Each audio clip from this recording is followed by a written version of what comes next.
Hello everyone friends. Today I'll show you how to make a collage on iPhone. It's pretty simple if you have all the photos you need. All you need to do is open Shortcuts. That's what the app is called. It's a standard iPhone app. You can find it right here.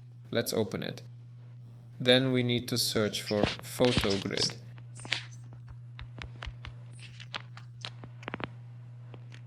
Now we select the photos we want to add to our collage and tap the plus button.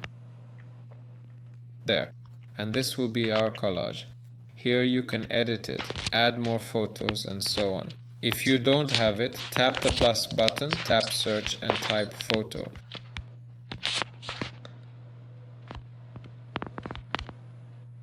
Grid or combining. Either one works. Well, that's all for now.